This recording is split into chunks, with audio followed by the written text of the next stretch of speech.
আগরতলা শহরের পরিস্থিতি খতিয়ে দেখতে ময়দানে নামলেন mayor Dipak Majumdar, deputy mayor Monika Das Dutta, পুর কমিশনার শৈলেশ কুমার যাদব।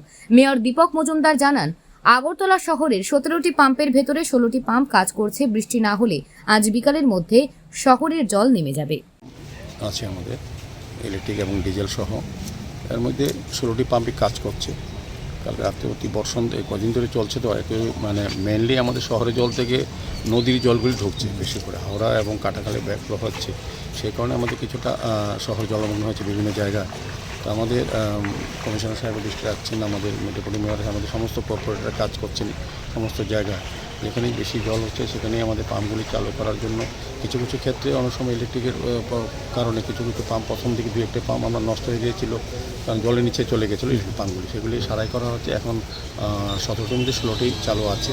তো আমার বিশ্বাস কিছুক্ষণ আস্তে আস্তে জল নেমে যাবে। মেইন হচ্ছে আমাদের শহরে বৃষ্টির জল থেকে বেশি হচ্ছে নদীর জলগুলি ঢুকে যাচ্ছে।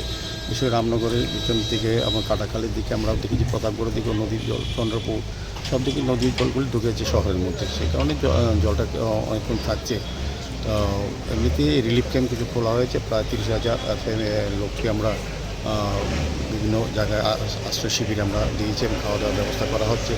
সার্বিক বন্যা পরিস্থিতিতে আমাদের রাজ্যের মাননীয় মুখ্যমন্ত্রী প্রতি সময় আমাদেরকে নির্দেশ দিচ্ছেন, আমাদের সঙ্গে কথা হচ্ছে। প্রশাসন, জেলা প্রশাসন, মহকুমা প্রশাসন, আগরতলা পৌর নিগম সার্বিকভাবে সমস্ত অংশের মানুষ কিন্তু সহযোগিতা করছে। এটা একটা বড় প্রাকৃতিক বিপর্যয়, অনেক বছর পর এটা হয়েছে রাজ্যে, সারা রাজ্যে হয়েছে, কিন্তু আগরতলা শহর নয়। তো আগরতলা শহরে যে জল জমা, এটা থেকে মানুষকে মুক্তি দেওয়ার জন্য আমাদের পৌর নিগম সমস্ত আধিকারিকরা কাজ করছেন, কমিশনাররা সবাই আছেন। তো আমার বিশ্বাস যে যদি বৃষ্টি কমে যায়, আস্তে আস্তে জল নেমে যাবে। সেক্ষেত্রে আমাদের যা যা করণীয় আমরা করছি। আজকে সকাল থেকে তো সেরকম বৃষ্টি হয়নি, কি মনে হচ্ছে যদি বৃষ্টি না হয় মোটামুটি পরিস্থিতির ওপরে নিয়ন্ত্রণ এসে আশা করছি বৃষ্টি যদি না হয়, শহরে যে জলটা জমে যাচ্ছে, কিন্তু যেটা নদীর জলটা ঢুকছে এটা তো আমাদের শহরের পাম্পগুলিকে কভার করার মতো সুযোগ নেই। তো আমাদের শহরের জলগুলি কিন্তু আমরা নিষ্কাশনের ব্যবস্থা করছি। আমাদের ড্রেনেজ সিস্টেম অত ভালো, নিকাশনী ব্যবস্থা এত সুন্দর ভালো হয়েছে। সেই কারণে কিন্তু বলবো যে যদি প্রাকৃতিক দুর্যোগ আর বেশি না হয়, বৃষ্টি না হয়, শহরের জল কিন্তু আস্তে আস্তে কমে যাবে। সেক্ষেত্রে আমাদের পাম্পগুলি সম্পূর্ণভাবে 16টা পাম্প কাজ করছে। একটা পাম্প এখনও একটু কিছুটা এখানে আছে, ইলেকট্রিক পাম্প, এটা সারাই করার চেষ্টা করা হচ্ছে, জলের নিচে চলে গেছে প্রায়। তবুও আমি বলবো যে আমাদের রাজ্য সরকার বিভিন্ন দপ্তরগুলি, বিশেষ করে ইলেকট্রিক দপ্তর এবং পৌর নিগম যৌথভাবে ভালো কাজ করছেন।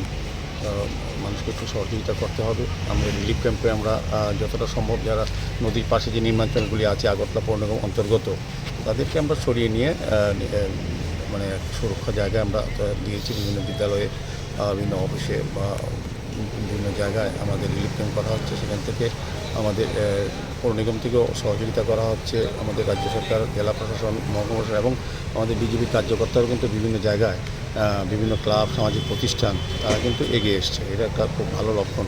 তো আমার আশা থাকবে যে আমাদের যেভাবে আমাদের সরকার, আমাদের মুখ্যমন্ত্রী প্রতিটি মুহূর্তে আমাদের সঙ্গে যোগাযোগ করছে, আমাদের নির্দেশ দিচ্ছেন এবং উনিও খুব চিন্তিত, উদ্বিগ্ন, বিশেষ করে সারা রাজ্যের সঙ্গে আগরতলা শহরে যে জল জমে গেছে, বিভিন্ন এলাকায় মানুষ যে দুর্ভোগে আছে সেগুলো রিলিফ করার জন্য, রিলিফ দেওয়ার জন্য কিন্তু উনি চেষ্টা করছেন, উনি আমাদের নির্দেশ দিচ্ছেন এবং আমাদের পৌর নিগম কিন্তু যথাসাধ্যভাবে সবগুলি পাম্প চালু রাখার চেষ্টা করে। 16টা পাম্প অলরেডি চলছে। আচ্ছা, প্রথম দিকে কালকে কিছুটা জলের নিচে চলে গেছিলো, ইলেকট্রিক পাম্পগুলি জলের নিচে চলে গেলে ওটি তো চলতে পারে না। কিন্তু আমাদের ইলেকট্রিক ডিপার্টমেন্ট এবং আমাদের পৌর নিগমের কমিশনার সাহেব, কমিশনাররা যারা জোনালে আছেন, প্রত্যেকেই কিন্তু চেষ্টা করছেন পাম্পগুলি চালু, এবং 16টা পাম্প কিন্তু অলরেডি চালু। আমার কমিশনার সাহেব বলেছেন 16টা পাম্প চলছে। তো এটা একটা ভালো দিক। আর যদি বৃষ্টি না হয় এখন, আমার মনে হয় শহরের জলটা আস্তে আস্তে নেমে যাবে। অনেক অনেক ধন্যবাদ স্যার।